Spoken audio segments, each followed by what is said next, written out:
Bapak Ibu sekalian yang berbahagia, mudah-mudahan di subuh hari ini Allah berkahi, Allah limpahkan rahmatnya, insya Allah kita semua yang hadir husnul khatimah. Kemudian berdoa kepada Allah untuk kedua orang tua kita. Yang pertama, kalau orang tua kita sudah mendahului kita, Allah tempatkan di tempat terbaik di sisinya, Allah terima amal ibadahnya, kelak Allah kumpulkan bersama orang-orang yang saleh, dan untuk orang tua kita yang masih hidup, sehat, kuat, husnul khatimah. Amin ya rabbal alamin. Baik Bapak Ibu sekalian yang berbahagia,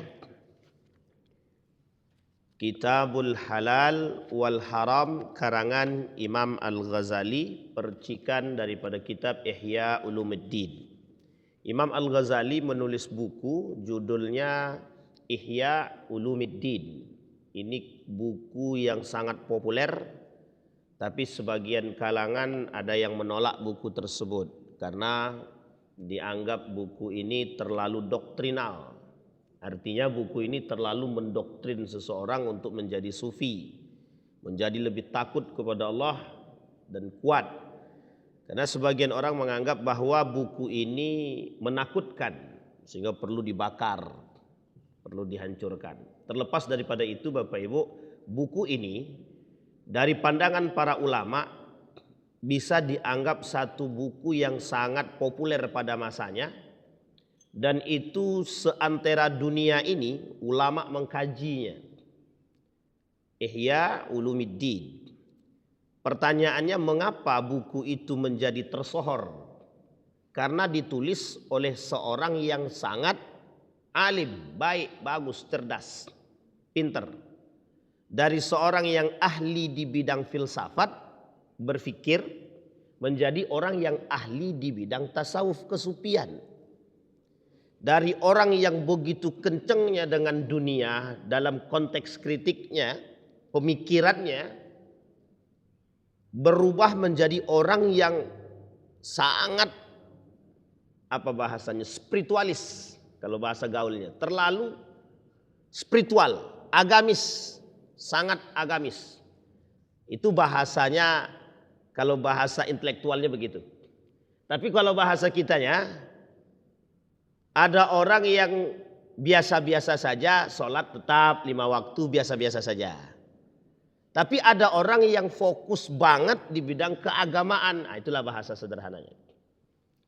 Nah, Imam Al-Ghazali ini punya kitab Ihya Ulumuddin ini, itu setiap babnya itu dipecah oleh sekian banyak para ulama.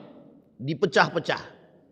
Salah satu di antara pecahannya nanti ada persoalan pendidikan, akhlak, ada persoalan halal haram, ada persoalan ulama su' dan lain sebagainya. Nah, subuh ini kita coba angkat kitab ini, halal dan haram. Kitabu halali wa haramin, kitab halal haram. Yang dikarang langsung oleh Imam Al-Ghazali tapi sudah diterjemahkan. Banyak yang menerjemahkan ke dalam bahasa Indonesia. Kata Imam Al-Ghazali, dikutip dari Al-Quran, kulu min tayyibati ma wa'malu salihah. Makanlah yang baik-baik, tidak disebutkan persoalan haram pada ayat pertama ini, halal haramnya. Kulu min tayyibati wa'malu salihah. Makanlah oleh kalian yang baik-baik, kemudian lakukanlah perbuatan-perbuatan yang soleh.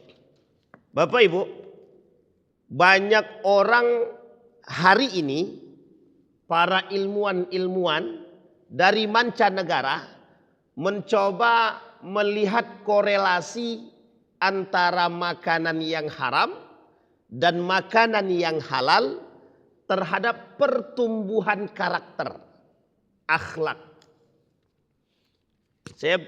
Saya lupa apakah saya pernah bercerita atau tidak pernah bercerita di sini, saya lupa. Tapi mudah-mudahan kalau sudah pernah, anggap aja itu mengulang. Tapi kalau belum pernah, mudah-mudahan ini adalah motivasi dan informasi. Pernah saya cerita tentang Ustadz Adi Hidayat. Ustadz Adi Hidayat. Jadi Bapak Ibu, satu ketika ada seorang ayah dan ibu menitipkan anak di pesantren. Ayah ibunya orang baik, baik sangat, alim soleh. Anaknya karena bapak ibunya alim saleh, anaknya dimasukkan ke pondok biar cerdas juga, biar soleh, biar alim. Masuk ke pondok. Di pondok tersebut, singkat cerita, anak itu 1 bulan, 2 bulan, 3 bulan, perangainya nampak brutal. Brutal di sini tuh nakalnya bukan main, sangat nakal sekali, sangat nakal. Sudah berkali-kali diberikan peringatan, tak juga mempan. Tak mempan, Pak. Akhirnya dipanggil orang tuanya. Kok bisa bapak ibunya orang alim, anaknya tidak? Anaknya aneh. Gitu. Itu sebenarnya ada potensi perubahan, Pak. Ada potensi. Dicari tahu. Setelah dicari tahu, Pak, ternyata apa? Anak bapak dan ibunya bukan orang tua kandung. Setelah dicari tahu, ternyata bapak kandungnya itu pemain judi. Ibunya dalam cerita ini ya, ibunya itu pezina. Coba bayangkan tuh, Pak. Hasilnya begitu. Sekalipun ternyata anak ini diadopsi. Sudah lama diadopsi, ternyata masih membawa karakter orang tua kandungnya. Bisa dipahami sampai di sini Bapak Ibu ya? Ustadz Omar Mita beberapa waktu yang lalu menceritakan kondisi yang sama. Seorang ini anak kandung, bukan anak angkat, tapi kandung. Dimasukkan anak ini ke pesantren, bandelnya bukan main Pak. 1, 2 kali, 3 kali peringatan sudah diingat tidak. Akhirnya ngambil keputusan kepala sekolah ini mau dipulangkan. Pokoknya pulangkan aja anak nih. Sudah nggak bisa dididik, udah nggak bisa. Gitu. Artinya kepala sekolah, guru-guru sudah sepakat mau keluarkan anak nih. Ketika mau dikeluarkan anak ini, oleh kepala sekolah tadi bilang begini, biar saya saja yang mengantar anak ini ke rumah orang tuanya. Karena orang tuanya menitipkan ke saya. Ini kata kepala sekolahnya. Kepala sekolahnya ini baik Pak. Baik dalam arti kata dia pengen anak ini ada perubahan. Tapi kok tidak ada perubahan sudah berkali. Tapi ada kesepakatan. Dibawa ke orang tua kandungnya Pak. Dibawa ke orang tua kandung. Cerita ini fakta Pak. Fakta betul cerita ini. Dibawa ke orang tua kandungnya. Apa kata orang tua kandungnya? Menangis Pak. Menangis orang tua kandungnya, dijawabnya begini.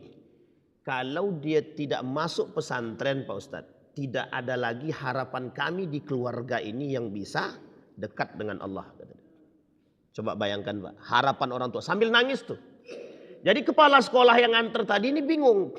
Satu bingung kemudian dia sedih Pak. Iba gitu loh, dikeluarkan, tidak dikeluarkan bisa merusak yang lain. Kalau dikeluarkan satu sisi ini Pak. Pak Ustadz kata dia, kata orang tuanya, kalau ada cara lain, kasihlah hukuman lain. Yang penting dia tak keluar dari pondok nih. Singkat cerita, kepala sekolah ini mungkin orang bijak dan mungkin Allah sudah turunkan cara-cara terbaik. Apa kata orang tuanya? Begini aja Pak, kata dia.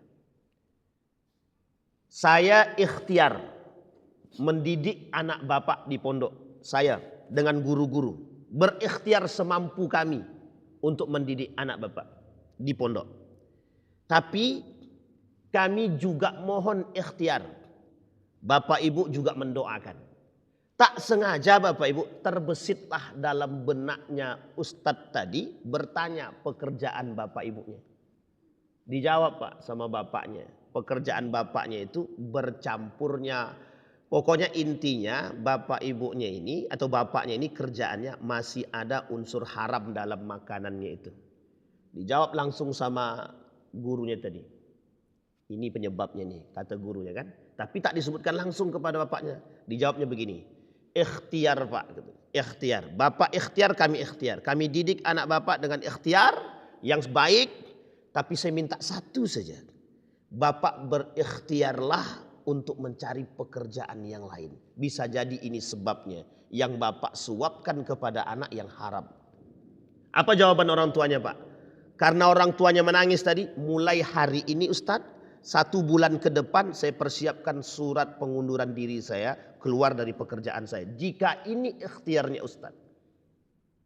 Sebulan kemudian orang tuanya keluar betulan Pak. Betulan keluar. dari pekerjaan tersebut. Sebulan, 2 bulan, 3 bulan Bapak Ibu, perubahan tingkah laku anaknya nampak. Coba bayangkan. Ini cerita nyata, fakta di Jawa itu Pak. Ini diceritakan Ustaz Omar Mita langsung. Kebetulan yang punya pesantren itu kawan baiknya Ustaz Omar Mita. Apa kata beliau? Perubahan anak itu setelah orang tuanya berhenti, bulan pertama, bulan kedua yang disuapkan itu yang halal, yang diberikan duitnya yang halal. Apa kata? Nampak perubahan karakter anaknya sedikit demi sedikit. Bisa dipahami maksudnya Bapak Ibu ya? Kulu min thayyibati. Itu baru halal. Baru halal. Belum thayyibat Pak. Kalau kita lihat persoalan halal haram, persoalan baik, persoalan halal baik. Islam bilang halalan thayyiban. Halal lagi baik. Bukan hanya persoalan halal saja, tapi halalan thayyiban. Apalagi kita sedang Ramadan sekarang Bapak Ibu. Mohon maaf ya Bapak Ibu ya. Kita ini sedang Ramadan. Sebisa mungkin Pak, yang masuk ke dalam mulut kita nih, yang masuk yang kita makan ini, baik buka puasanya, sahurnya, cemilannya dan lain sebagainya, usahakan yang pertama, usahakan banget Pak. Diwajibkan bagi kita yang masuk tuh yang halal. Mohon maaf Pak, Bapak Ibu sholat sepanjang waktu Ramadan, tapi yang masuk itu buka puasanya yang haram. Tidak ada doa yang dijawab sama Allah Pak, satu pun tidak ada. Satu pun tidak ada Pak, satu pun. Kenapa saya yakin itu dengan persoalan halal haram nih? Dulu ada seorang pemuda Pak. Pekerjaannya, jelas pekerjaannya Pak. Pendapatannya 20 juta sekian per bulan. Itu seorang pemuda baru menikah. Itu udah fantastis Pak, gaji begitu itu Pak. Tapi sepeser pun dia tidak pernah bisa menabung untuk masa depan. Sepeser pun Pak. Selama 2 tahun dia tak bisa menabung sepeser pun. Setelah dicari tahu Pak, apa sebabnya, rumah tangganya baik, anaknya cuma nggak tahu kenapa tidak ada yang utuh dan bertahan. Beli mobil 1 bulan hancur Pak, tabrakan. Masih untung orangnya alhamdulillah aman. Mobilnya hancur. Kemudian dia bilang begini, orangnya rajin sholat Pak, rajin sholatnya Pak. Karena saya tahu itu kawan saya kan. Apa kata dia? Apa masalah kami ini Wan? Setiap beli barang selalu habis. Beli motor habis, hancur. Beli ini habis. Artinya dalam perjalanan 1 tahun itu ada beberapa kali dia membeli barang-barang yang artinya cukup besar, itu tidak bertahan lama. Saya coba bilang, coba ente perhatikan yang lain. Bagaimana hubungan ente dengan orang tua? Baik. Bagaimana sholat? Jangan tanya sholat Pak. Kalau sholat dia orang baik Pak. Setiap azan dia udah datang pertama Pak. Saya tahu betul dia orangnya rajin sholat ke masjid itu. Persoalannya kok bisa? Saya tanya, selain dari pekerjaan, ada nggak pekerjaan sampingan? Ente ada gitu. Salah satu pekerjaan sampingannya adalah bisnis. Dan bisnisnya itu kerjasama dengan lembaga perbankan. Saya bilang ini sebabnya, saya bilang. Coba ente tinggalkan. Ternyata benar Pak. 2 tahun kemudian, 2 tahun lamanya Pak, dia menyelesaikan persoalan itu. 2 tahun kemudian, selesai Pak. Apa yang terjadi? Ketika dia selesaikan hutang piutangnya dengan tempat tersebut dan kerjasamanya itu, dengan lembaga perbankan tadi, ternyata Allah lipat gandakan setelahnya Pak. Lebih Pak. Coba bayangkan itu. Itu kisah nyata semua. Dan ini sebenarnya sudah ada di hadapan kita Pak. Persoalan halal itu kaitannya akidah dan iman itu. Bukan lagi persoalannya muslim, kami orang muslim masih bisa ada tolak. Tidak bisa Pak. Halal haram itu tak bisa lagi. Itu sudah iman Pak. Sudah yang berbicara itu iman. Ini yang saya ceritakan ini adalah faktanya. Baru pada konteks faktanya. Belum bagaimana agama berbicara secara detail tentang kehalalan haram itu. Imam Ghazali secara detail dia sebut Pak. Itu ayat dalil pertama. Maka kata Allah dalam Al-Quran, kulu min tayyibati wa'malu salihah. Ini Bapak Ibu kalau kita gandeng, kita korelasikan. Kenapa Allah bilang, makan yang baik-baik, lakukan perbuatan yang soleh. Makanlah makanan yang baik-baik, lakukanlah perbuatan yang soleh. Ada korelasinya yang sangat besar antara makanan yang baik pada perilaku.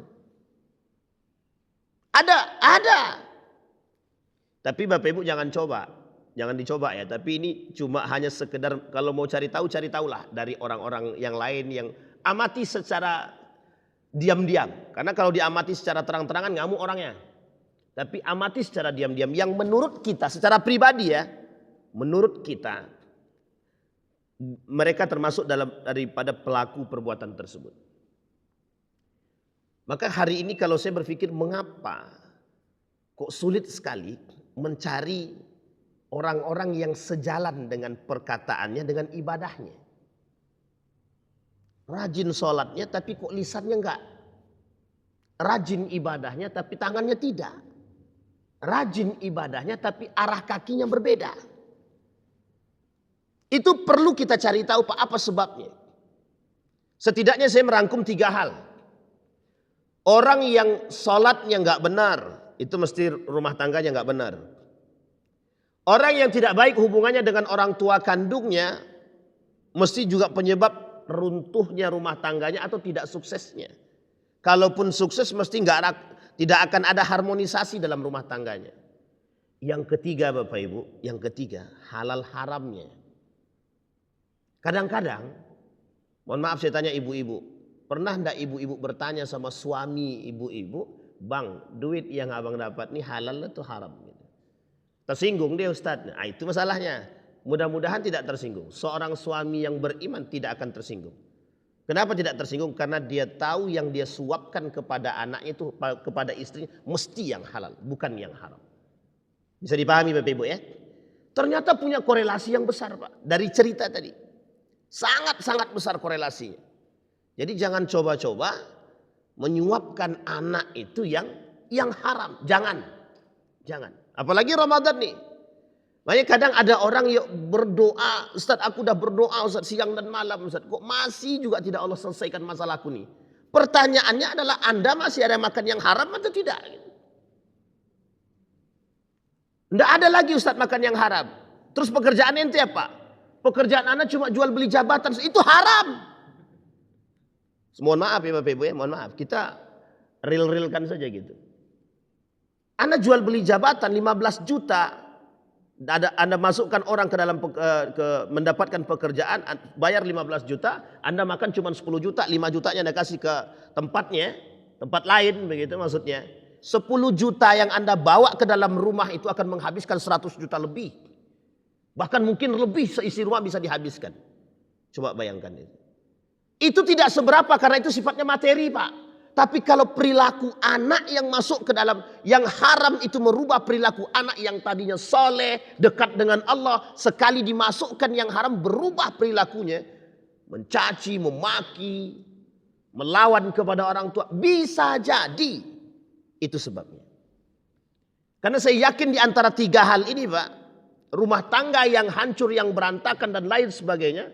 Kalau ada unsur salah satu di antara 3 ini yang tidak terpenuhi, maka bisa menjadi penyebab rusaknya Pak.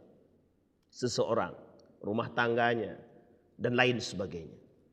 Dan ini sudah kita buktikan sendiri Pak. Kita buktikan sendiri. Coba bayangkan Pak. Bahayanya sesuatu yang haram. Itu kondisi kita sekarang. Sekarang saya ajak Bapak Ibu melihat global ini, dunia. Kalau istilah seorang pengamat itu, pengamat ekonomi, beliau bilang begini. Dunia ini sedang riba global. Tahu Bapak Ibu riba global ya? Jadi tidak ada lagi riba lokal itu biasa. Tapi ribanya sudah global.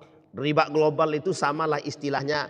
Dulu Indonesia ini pernah mengalami krisis moneter 1998. Pinjam duit ke IMF, International Monetary Fund. Dan itu Bapak Ibu kalau tak bisa mengembalikan dalam waktu yang ditentukan, kembalikan 2 kali lipat. Makanya sampai hari ini hutang kita tak selesai-selesai. Dan ingat Bapak Ibu, sistem yang dibangun oleh Amerika itu sistemnya apa? Riba, bunga. Jadi untuk melepas, saya tidak dalam, Ustadz sedang mengecam keadaan dunia kita ini sedang, tidak Pak, tidak. Tidak mungkin Allah itu, atau tidak mungkin para ulama itu, atau tidak mungkin Nabi itu memberikan ilham. Mohon maaf ya, diberikan ilham kepada Ridwan, yang halal, yang haram bisa jadi halal. Tidak mungkin Pak. Hampir tidak mungkin, karena bertentangan dengan apa yang Allah turunkan kepada kita. Yang halal tidak mungkin jadi haram. Tapi kondisi sekarang ini, bagaimana membuat makanan-makanan semua sistem itu berkaitan dengan sesuatu yang haram. Salah satu, jangan Bapak Ibu kira orang Yahudi itu tidak tahu pentingnya yang halal bagi seorang mukmin itu. Tahu Pak. Mereka itulah yang melakukan perbuatan-perbuatan yang merusak kita ini melalui makanan, pendidikan, ekonomi, semuanya dirusak. Bayangkan, itu sengaja dibuat. Tidak ada yang tidak sengaja, sengaja dibuat. Tapi Allah sudah memberitahukan kepada kita bahwa persoalan halal haram itu pertama bukan persoalan luar dulu, tapi Allah sebutkan pertama persoalan iman. Makanya Allah sebutkan dalam Al-Quran, manusia, hai manusia, makan yang halal lagi baik. Hai orang beriman, makan yang baik. Ya ayyuhalladzina amanu kulu min thayyibati ma razaqnakum washkuru lillahi in kuntum iyyahu ta'budun. Satu. Ya ayyuhan nas kulu mimma fil ardi halalan thayyibah. Wahai manusia, ayat kedua, makanlah di muka bumi ini yang halal lagi baik. Tapi kalimat pertama, ayat yang pertama tadi, hai orang beriman, makan yang baik, kata Allah. Tidak perlu lagi halal. Kenapa? Orang beriman wajib makan yang halal. Wajib dia tahu yang halal. Berarti Ustaz, kalau ada orang sholat dia tapi melakukan perbuatan yang haram, berarti dia belum beriman. Jadi jangan salah Bapak Ibu, ada orang sholat tapi dia tidak beriman. Itu ada. Siapa mereka? Pelaku makan haram tadi. Meskipun dia sholat. Dan harapannya adalah dari sholat itu dia sadar. Karena Nabi bilang orang yang makan haram itu tidak akan mungkin dijawab sama Allah doanya. Nggak mungkin. Pertanyaannya, kalau doanya tidak dijawab, kira-kira ibadahnya diterima nggak? Sama istilahnya begini pertanyaannya. Ada orang pergi umroh pakai duit hasil jual beli khamar, minuman keras. Dia punya usaha minuman keras. Duitnya banyak, berangkat umroh dari duit tersebut. Gimana kira-kira hukum umrahnya itu? Mungkin Allah terima itu. Ikhtilaf para ulama. Tidak Pak. Tidak ikhtilaf para ulama. Apa kata para ulama? Sia-sia.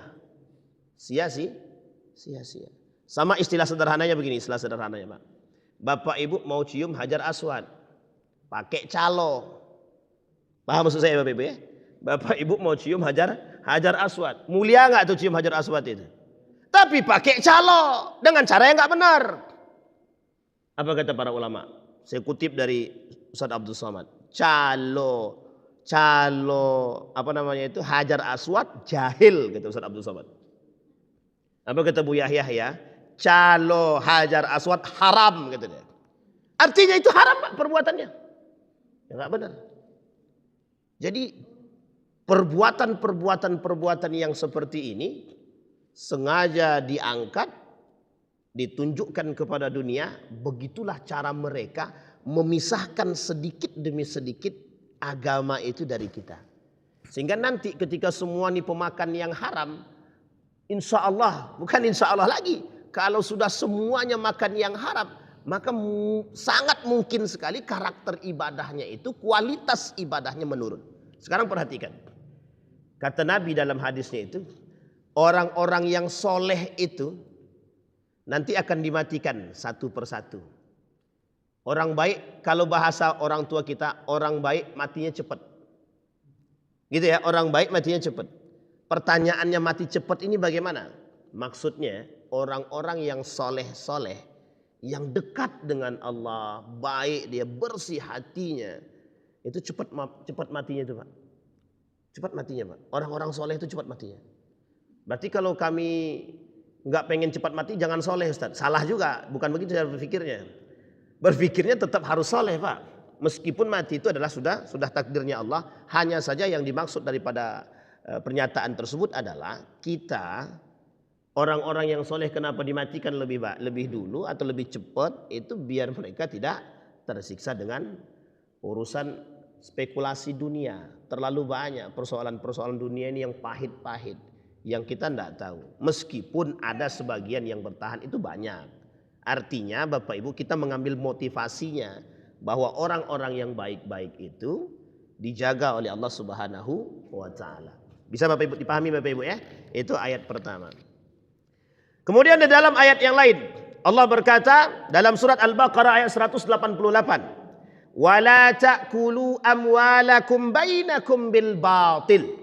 Jangan kalian memakan harta orang lain di antara kalian itu dengan cara yang batil, dengan cara yang tidak disukai oleh Allah Subhanahu wa taala. Ayat yang ketiga dalam surat An-Nisa ayat 10. Innal ladzina ya'kuluna amwalal yatama zulman innama ya'kuluna fi butunihim nara.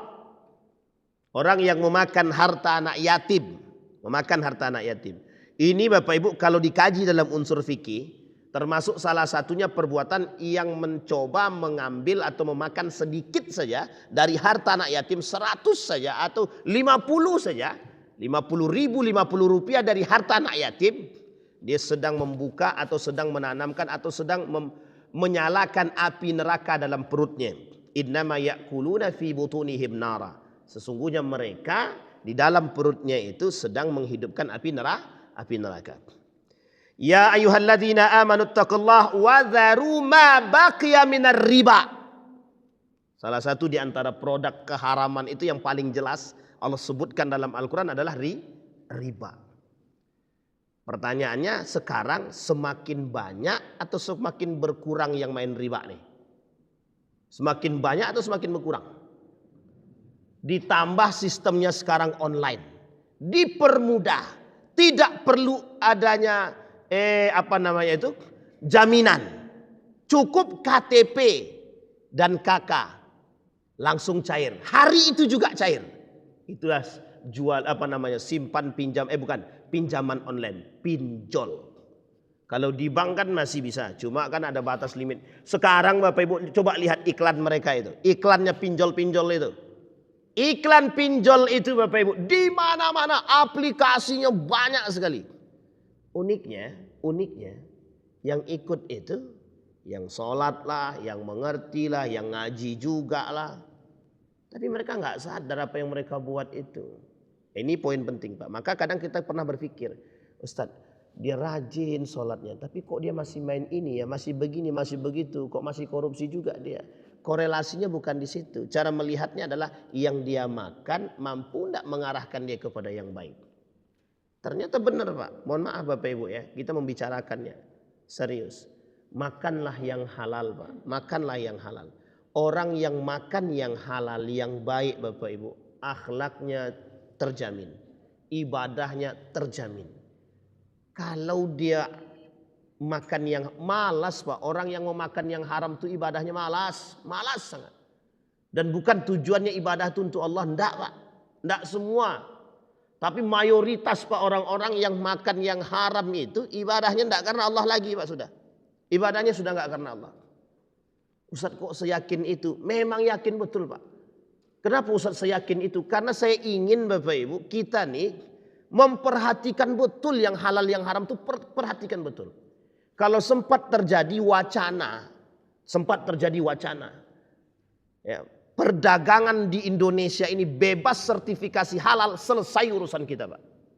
Ini kalau sempat terjadi. Kalau sempat terjadi bebas sertifikasi halal, selesai urusan Pak. Sedangkan perubahan drastis antara perpindahan sertifikasi halal itu dari Majelis Ulama Indonesia ke LP POM itu, ya, Dinkes itu sudah banyak sekali Pak. Mohon maaf itu.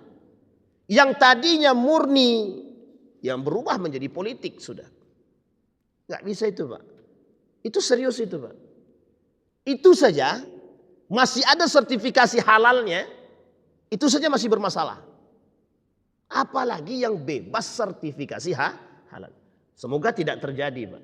Dan ini kalau sempat terjadi, apalagi Bapak Ibu pernah dulu lihat ya, ada namanya Cafta, ada namanya pasar bebas itu kalau beneran masuk semua, termasuk daging-daging dari luar itu, yang kita nggak tahu bagaimana penyembelihannya, saking waraknya ulama-ulama terdahulu, Bapak Ibu, saking waraknya ulama terdahulu. Ini menjadi satu ikhtilaf juga di kalangan para ulama. Ikan itu kan bangkainya saja boleh kita makan ya, bangkainya saja boleh kita makan. Tapi Bapak Ibu perhatikan sikapnya para ulama.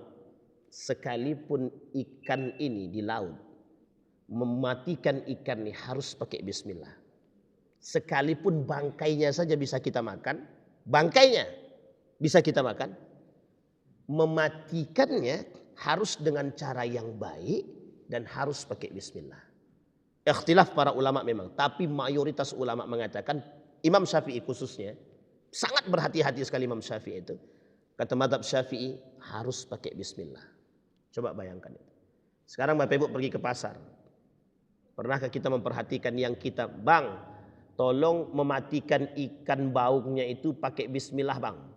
Bapak Ibu tahu bagaimana respon para pedagang itu? Kami pernah lakukan ujian, Pak. Kami uji coba langsung. Bang, kalau banyak kali aturan abang beli tempat lain aja, kata dia. Satu. Bayangkan. Bahkan ada yang lebih parah lagi. Saya disemprot orang. Bang, tolonglah bang, bismillah bang. Abang kira kami tidak muslim, kata dia. Coba begitukannya. Kita cuma minta dia bismillah dan kita melihat, selesai, Pak. Ataupun kalaupun dia bilang dalam hati, itu tergantung kejujuran dia aja lagi kan. Begitulah Pak. Ulama dulu, mohon maaf, ulama terdahulu yang saleh itu Pak, dia tidak mau memasukkan sesuatu yang syubhat di dalam perutnya, apalagi yang haram.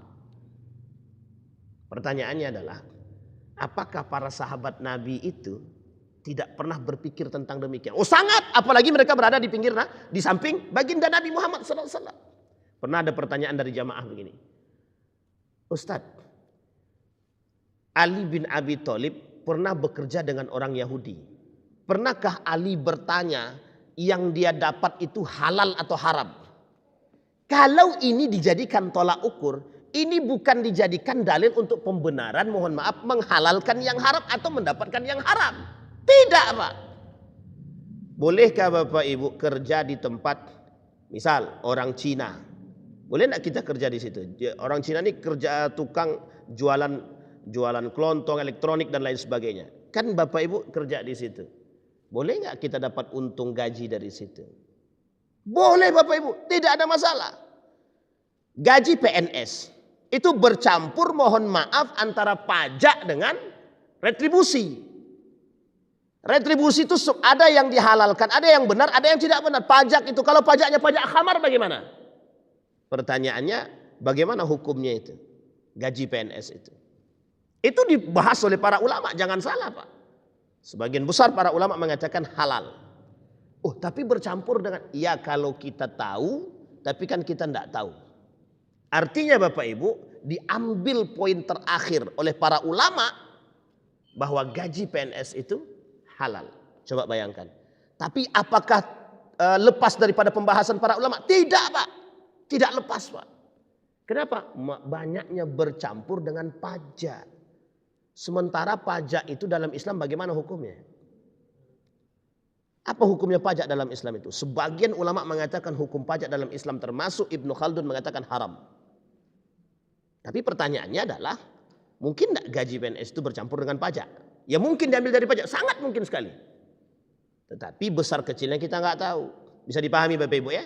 Tapi ulama mengatakan gaji PNS itu halal. Bisa dipahami sampai di sini Bapak Ibu ya? Artinya Bapak Ibu, kita perlu berhati-hati. Itu alim saleh. Makanya ulama dulu nggak mau memasukkan sesuatu yang syubhat ke dalam perutnya. Jangankan yang haram, yang syubhat saja mereka nggak mau. Nah ini poin penting bagi kita. Baik, maka Bapak Ibu, salah satu persoalan kita hari ini itu adalah merajalelanya persoalan ribawi. Persoalan ribawi ini itu persoalan serius. Ketika kita berbicara ribawi, itu Allah langsung sebutkan dalam Al-Quran, fa'dzanu biharbim minallah, bersiaplah kalian akan berperang denganku, kata Allah. Ini penjelasan ayat-ayat baru, Pak. Belum masuk pada inti poinnya itu. Bisa dipahami Bapak Ibu ya? Sampai di sini bisa dipahami. Ini yang disampaikan, yang dikutip, yang dinukil oleh Imam Al-Ghazali. Apa kata Allah di dalam Al-Quran? In kuntum mu'minin fa in lam taf'alu fa'dhanu biharbin minallah wa rasuli wa in tubtum falakum ru'usu amwalikum la tazlimuna wa la tuzlamun. La tazlimuna wa la tuzlamun. Jangan menzolimi orang, apalagi kita. Artinya begini kata Allah, kalau Anda menzolimi orang, kalimat selanjutnya wala tuzlamun, dan jangan mau dizolimi. Artinya kalau Anda dilarang menzolimi orang, agar kita tidak dizolimi orang. Kalau kita menzolimi orang, ya kita bersiap dizolimi. Bisa dipahami Bapak ya? Baik. Wa man ada faulaika ashabun narhum fiha khalidun. Barang siapa yang kembali kepada kejahiliahan, melakukan perbuatan-perbuatan yang diharamkan ribawi, hum fiha khalidun, mereka kekal di dalamnya. Jadi Bapak Ibu, Allah tidak main-main dengan persoalan yang haram ini, tidak main-main. Sangat banyak sekali. Bahkan Nabi mengatakan innal halal bayyinun wal haram bayyinun. Di antara halal dan haram ini ada umurun mustabihat. Umurun mustabihat ini Bapak Ibu, Ibnul Qayyim Al-Jauziyah mengatakan tidak mengantarkan kepada yang halal. Mayoritas daripada yang subhat itu mengantar kepada yang haram. Saking kita harus berhati-hatinya. Itu kalau kita mau mengambil poin daripada Imam Al-Ghazali. Ustaz, apakah ini ikhtilaf di antara para ulama? Tidak. Persoalan ini tidak ikhtilaf. Karena ini hadis Nabi. Dan yang kita bacakan adalah ayat Al-Quran. Tidak ada ikhtilaf para ulama. Kecuali persoalan fikihnya dalam persoalan pekerjaan. Nah, ini lain cerita. Baik, dalil hadisnya ada Ustaz. Ada talabul halal faridah ala kulli muslimin. Mencari yang halal wajib bagi orang muslim. Sama istilahnya kewajiban menuntut ilmu bagi orang muslim. Sama. Man sa'a ala iyalihi min hillihi fahuwa kal mujahid fi sabilillah. Orang yang mencari makan yang halal, mencari pendapatan yang halal, berusaha makan yang halal. Apa kata Allah? Kata Nabi, kal mujahid fi sabilillah. Seperti seorang mujahid pejuang di jalan Allah. Wa man talabat dunya halalan fi afafin kana fi darajatis syuhada. Yang berusaha berjihad dalam mencari kehalalan, pendapatan dia yang akan dia berikan kepada anak istrinya seperti seorang syuhada.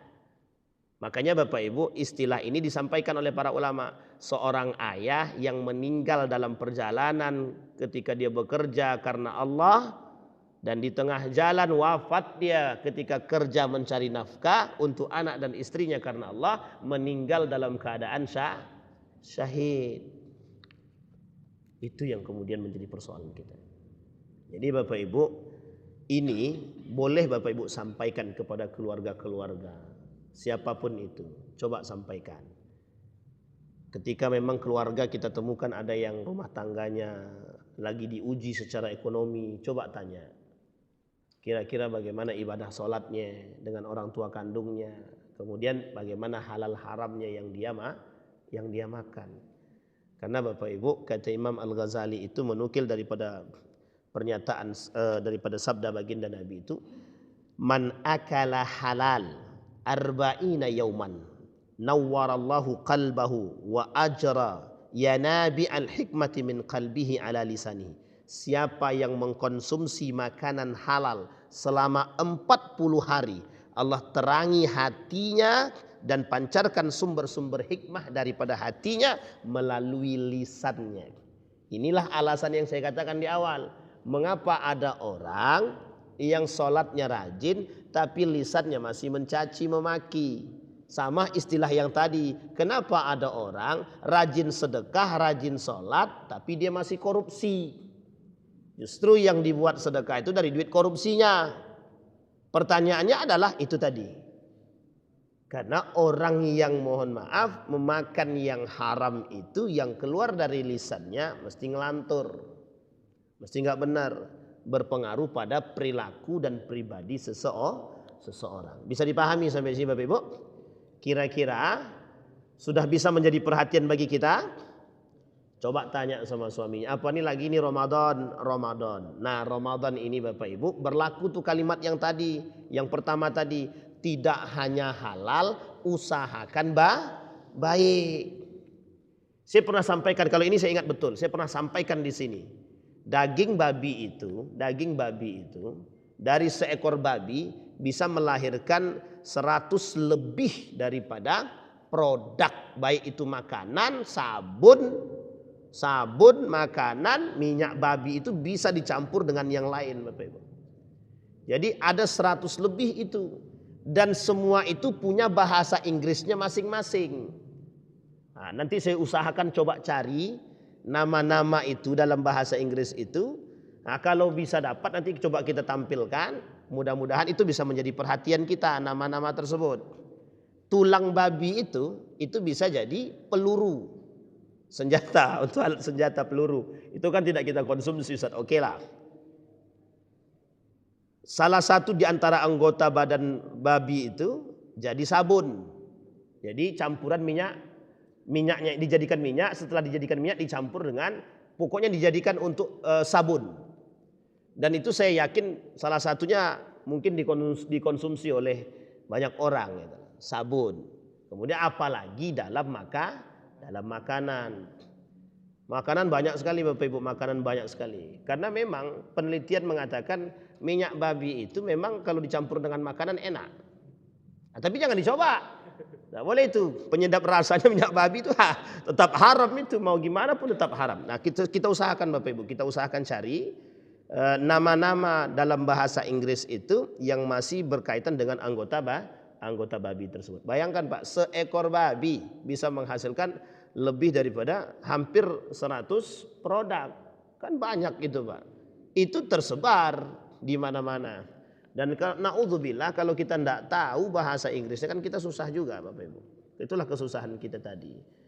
Jadi Bapak Ibu sekarang ini apapun caranya untuk membuat perilaku umat muslim itu. Kalau kita kembalikan kepada poin tadi, sebenarnya yang dilakukan oleh Yahudi itu adalah untuk mengurangi perilaku ketaatan kepada Allah itu melalui bukan lagi dengan perang, maka harus dilalui dengan makanan. Dirusak dulu makanannya, setelah dirusak makanannya baru dirusak ekonominya, baru dirusak pendidikannya. Tapi makanan dulu Pak. Kenapa? Yang paling berpengaruh itu pada makanan. Baru kemudian pada pendapatan. Nah, setelah pendapatan dan makanan ini sudah mulai banyak yang bercampur halal haramnya, di situ mulai berkurang tuh Pak. Makanya sampai akhir zaman itu kan disampaikan sama Nabi. Nanti yang ngisi masjid itu, bahkan masjid itu kosong. Kalau masjid sudah kosong tandanya sudah saking dekatnya kiamat. Apalagi kalau yang di akhir Ramadan, apalagi kalau cuma tinggal imamnya doang, dia imamnya, dia muazzinnya, dia bilalnya, dia juga jadi jamaah tarawihnya gitu. Jadi kan itu merangkup semua, jamaah itu imamnya semua. Kan kasihan Pak. Tapi itu menjadi potensi. Salah satu yang paling terlihat adalah penting mana? Penting diskon atau penting sholat tarawih? Ternyata lebih penting diskon Pak. Kenapa saya berani buktikan penting diskon? Lebih padat masuk mall daripada masuk masjid. Masuk mall bisa antri Pak. Itu antri mobil, bukan antri belanja ya, antri mobil masuk. Sementara masuk masjid lapangnya bukan main, apalagi di akhir Ramadan. Mudah-mudahan tradisi-tradisi tabiat-tabiat seperti ini bisa kita atasi bersama dengan cara memakan yang halal insyaallah. Amin ya rabbal alamin. Kita berdoa kepada Allah Bapak Ibu, mudah-mudahan apa yang kita sampaikan ini menjadi perhatian kepada kita. Insyaallah nanti kita lanjutkan dengan kitab yang sama, halal haram dalam cara pendapatan dan lain sebagainya. A'udzu billahi minasyaitonir rajim. Bismillahirrahmanirrahim. Hamdas syakirin hamdan na'imin hamdan yuwafi ni'amahu wa yukafi'u mazidah. Ya Rabbana lakal hamdu kama yanbaghi li jalali wajhikal karim wa 'azimi sultanik. Allahumma faqqihna fid din wa 'allimna ta'wil. Allahumma ansur man nasara ad-din wa khudhul man khadhal muslimin. Allahumma ighfir lana dhunubana wa kaffir 'anna sayyi'atina wa tawaffana ma'al abrar ya aziz ya ghaffar ya rabbal alamin. Allahumma akhtimna bis salihin. Allahumma aghnina bihalalika an haramik ya rabbal alamin. Allahumma aghnina bihalalika an haramik ya rabbal alamin. Allahumma jannibna min munkaratil akhlaq wa sayyi'il khuluq. Rabbana zalamna anfusana wa in lam taghfir lana wa tarhamna lanakunanna minal khasirin. Rabbana atina fid dunya hasanah wa fil akhirati hasanah wa qina adzabannar. Walhamdulillahi rabbil alamin. Assalamualaikum warahmatullahi wabarakatuh.